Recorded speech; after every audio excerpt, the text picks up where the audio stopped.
Kolkata high court का एक महत्वपूर्ण निर्णय आया था जिसको वहाँ के मुख्यमंत्री ने मानने से मना कर दिया है। सर, किस तरह देखते हैं आप पूरे इसको? देखिए, कोलकाता हाईकोर्ट ने ओबीसी आरक्षण नहीं बल्कि मुस्लिम आरक्षण को लेकर के जो अपना फैसला दिया है वह स्वागत योग्य है। भारत का संविधान धर्म के आधार पर आरक्षण की अनुमति नहीं देता।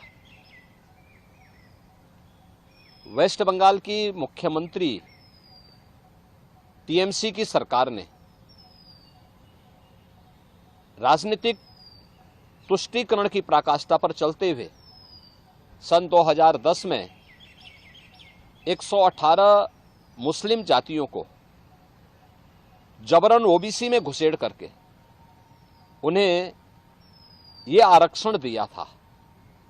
यानी 118 ये जातियां, इसका मतलब ओबीसी का हक जबरदस्ती हड़प रही थी।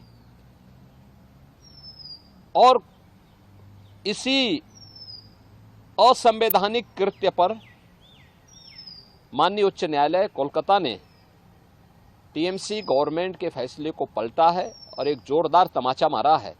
यह कार्य असंवैधानिक था और इसको अनुमति नहीं दी जा सकती है। स्वाभाविक रूप से बाबा साहब भीमराव अंबेडकर ने भी देश के संविधान सभा में इस बात को कहा था, बार बार कहा था। आरक्षण भारत के अंदर अनुसूचित जाति जनजाति के लिए और मंडल कमीशन के बाद ओबीसी के सामाजिक और आर्थिक पिछड़ेपन को ध्यान में रखते हुए आरक्षण की व्यवस्था की गई थी। लेकिन धर्म के आधार पर आरक्षण की इजाजत भारत का संविधान कभी नहीं देता।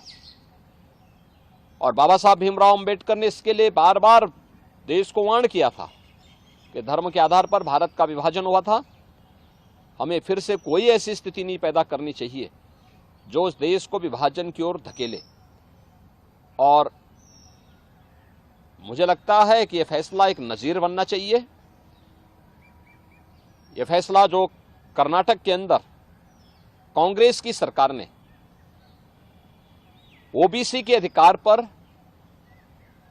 इसी प्रकार की सेंधमारी करते हुए मुसलमानों को आरक्षण देने का काम किया है, और कांग्रेस की सरकार ने आंध्र प्रदेश के अंदर भी इस प्रकार की जो शरारत की थी,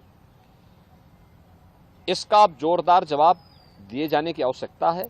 और मुझे लगता है कि किसी भी प्रकार के उस कार्य को जो असंवैधानिक हो, भारत के विभाजन की आधारशिला रखने वाला हो, भारत को कमजोर करने वाला हो, उसको कतई स्वीकार नहीं किया जाना चाहिए।